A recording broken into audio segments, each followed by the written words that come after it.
Good morning बच्चों। स्वागत है आप सभी का आज के इस वीडियो में, जिसमें हम सॉल्व करने वाले हैं क्लास 10th की वर्कशीट को, जो आपके सामने है। ये 12 अक्टूबर 2020 की वर्कशीट है, वर्कशीट नंबर 43। ऊपर लिखिए अपना नाम, अपनी क्लास टीचर का नाम। हम शुरू करते हैं वर्कशीट को। आज हम एक नया चैप्टर शुरू करने वाले हैं, तत्वों का आवर्त वर्गीकरण है। क्या होता है वर्गीकरण? मैं आपको छोटा सा उदाहरण देता हूँ। आप दुकान में जाते हैं, आप दुकान वाले को कहते हैं भैया एक साबुन देना।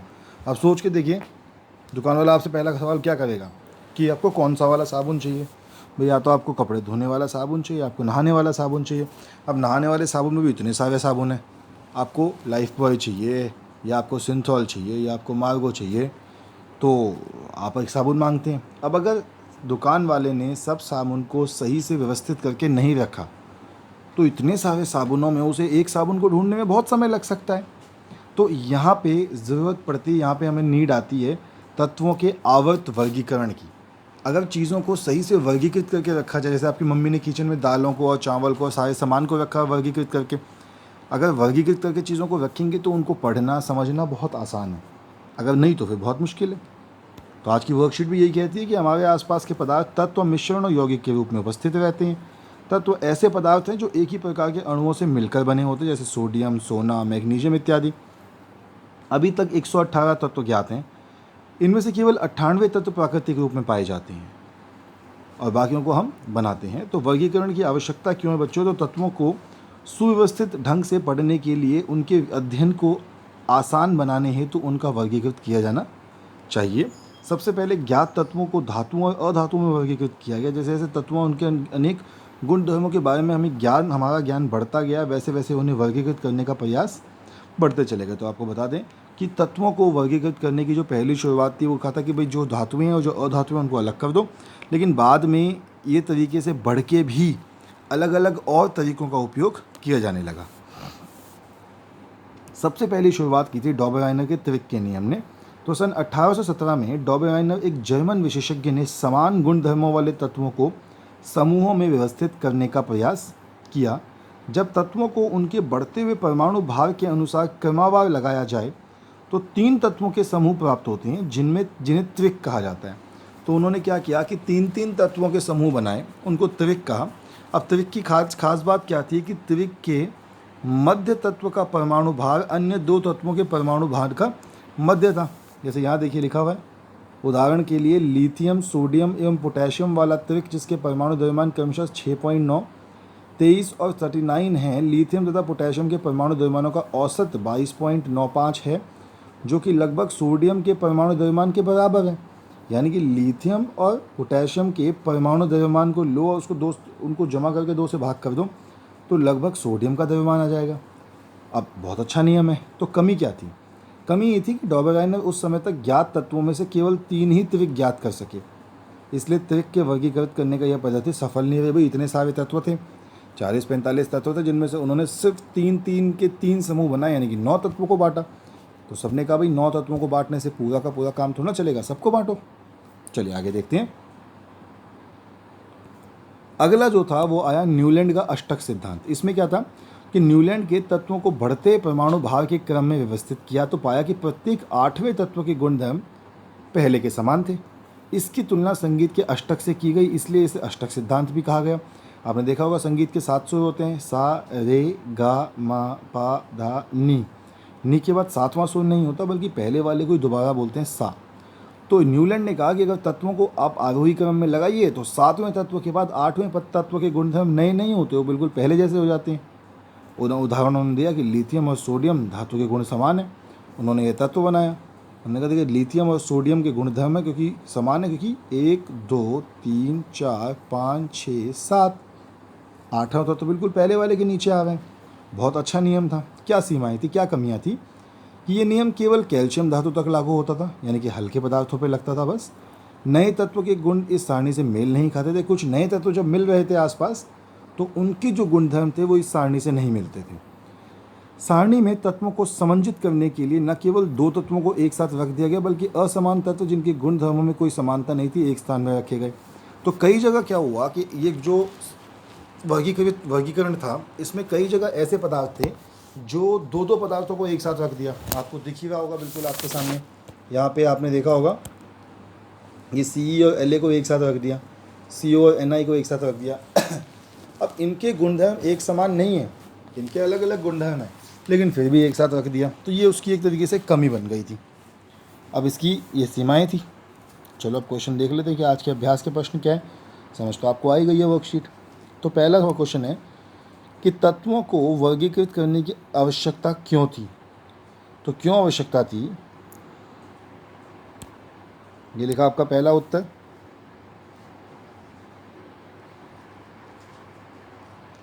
आवश्यकता किस लिए थी कि तत्वों को सुव्यवस्थित ढंग से पढ़ने के लिए उनके अध्ययन को आसान बनाने हेतु उनका वर्गीकृत किया गया। छोटा सा आंसर है, कोई बहुत बड़ा आंसर नहीं है, तो घबराने वाली बात भी नहीं है। चलिए फिर दूसरा उत्तर देखते हैं। ऐसे 3 तत्वों का नाम लिखिए जो डॉबरवाइनर का त्रिक दर्शाते हों। तो बेटा 3 का नाम लिख लो आप, लिथियम, सोडियम एवं पोटेशियम। इनका नाम लिखना चाहो तो आप नाम लिख सकते हो, ये लिखा है लिथियम, सोडियम और पोटेशियम। न्यूलैंड के तत्वों को 8 तत्वों के क्षितिज पंक्तियों में विभक्त किया गया, असत्य है। अब आप कहेंगे सर सही तो है, हमने तो यही पढ़ा था। बेटा ये नहीं पढ़ा था, 7 पंक्तियां हैं, 1 2 3 4 5 6 7, 8वां तो वापस पहले के नीचे आ जाएगा। फिर है कि न्यूलैंड के अष्टक नियम की 2 सीमाएं लिखिए। तो ये लिखी हैं। क्वेश्चन चौथा हो गया आपका, कोई भी 2 सीमाएं आप लिख लो। अगला प्रश्न है कि क्या नीचे दिए गए तत्वों के समूह डॉबरवाइनर के त्रिक के रूप में वर्गीकृत किया जा सकते हैं। तो चेक कर लेते हैं। देखिए Na, Si और Cl। तो Na का जो द्रव्यमान है, Na का द्रव्यमान नीचे दिया हुआ 23, Si का द्रव्यमान हमें दे रखा है 28 और Cl का द्रव्यमान दे रखा है 35। नियम कहता है पहले और तीसरे को जमा करो और 2 से भाग कर दो, यानी कि 23 जमा 35 बटे में 2, जो कि आ जाएगा आपका 58 बटे में 2। और 58 बटे 2 कितना होता है, लगभग 29। तो नहीं होना चाहिए, 28 होता तो ये हो जाता, 29 पे तो नहीं होगा।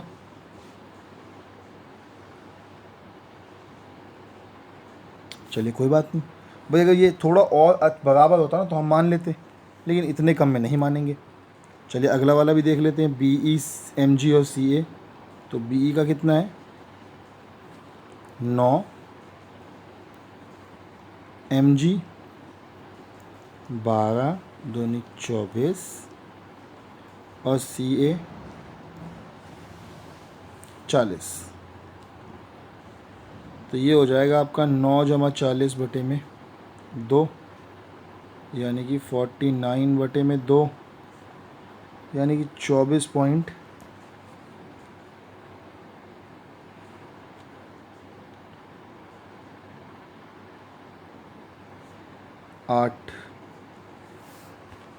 आठ ही होगा शायद, 24.8 ही होगा। 2 चुक 8, 1 0 2 पंजे 24.5, 8 नहीं 5। तो ये हो सकता है कि इसमें डिफरेंस बहुत कम है, 24 की जगह 24.5 हो जाएगा। तो चलिए बच्चों, ये तो कर लिया हमने वर्कशीट आज की। अगली वर्कशीट देखते हैं अब कि अगली वर्कशीट किस चीज़ की है। तो जो हमारी अगली वर्कशीट आज की आ रही है वो आ रही है बेटा गणित की, उसको भी देख लेते हैं।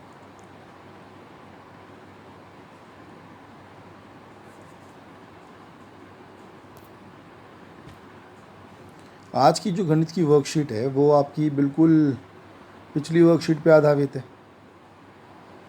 देखते हैं फिर। तो ऊपर अपना नाम और टीचर का नाम तो फटाफट लिख ही लो। अब सबसे पहले तो जो पिछली क्लास में किया है उसको रिवाइज़ करना है। तो याद कीजिए और बताइए, एक डैश वृत्त की दो बिंदुओं को स्पर्श करता है, तो दो बिंदुओं पर कौन स्पर्श करता है?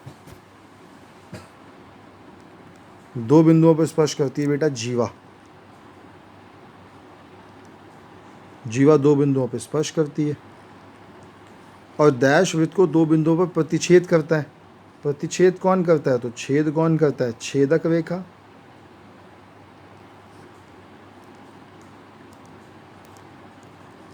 किसी वृत्त को की स्पर्श रेखा उसे डैश बिंदु पर प्रतिष्ठापित करती है बेटा, एक बिंदु पर।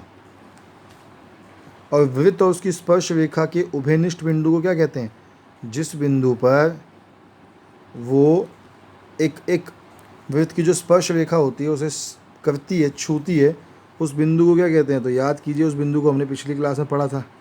उस बिंदु को हम कहते हैं स्पर्श बिंदु।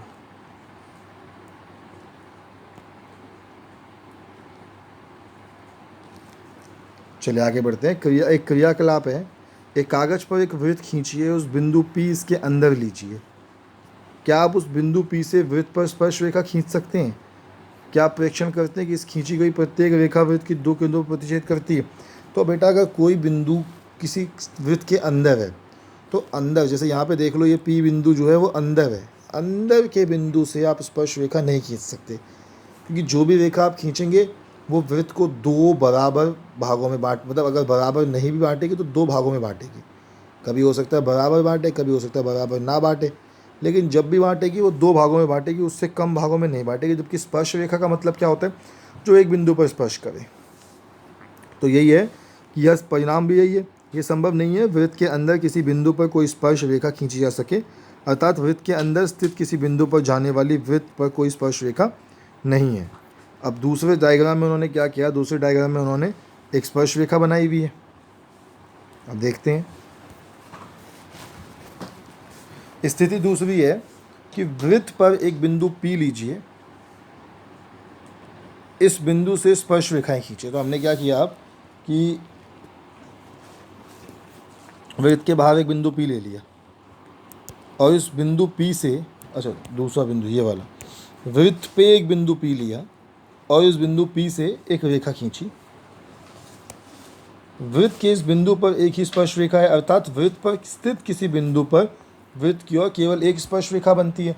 मतलब अगर बिंदु वृत्त के अंदर है तो एक भी स्पर्श रेखा नहीं, अगर बिंदु वृत्त के ऊपर है,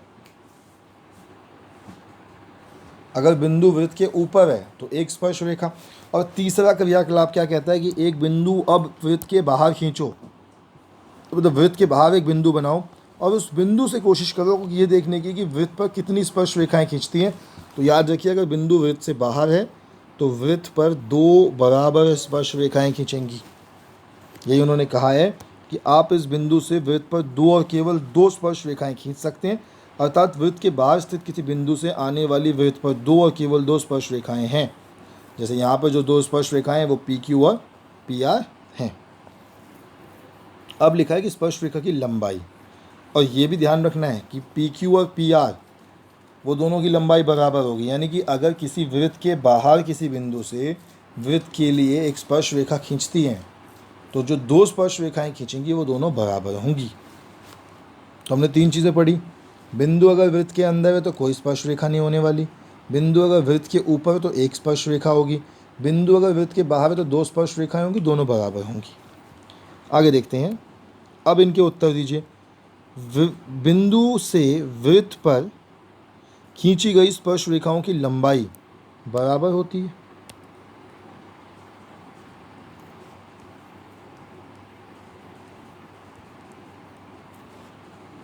वृत्त के बाहर स्थित किसी बिंदु से जाने वाली वृत्त पर केवल, वृत्त के बाहर किसी बिंदु से जाने वाली वृत्त पर केवल दो स्पर्श रेखाएं हैं, एक किसी बाहर के बिंदु से। वृत्त के अंदर स्थित किसी बिंदु से वृत्त पर कोई स्पर्श रेखा नहीं खींची जा सकती है लिखा हुआ ऑलरेडी। तो चलिए बच्चों, आज की तो मैथ्स की वर्कशीट बहुत ज़रा सी थी, समझने के लिए बहुत सारी थी, लेकिन लिखने के लिए ज़रा सी थी। कल मिलते हैं आप लोगों से फिर। कल की वर्कशीट्स के साथ। तब तक के लिए stay healthy and stay safe.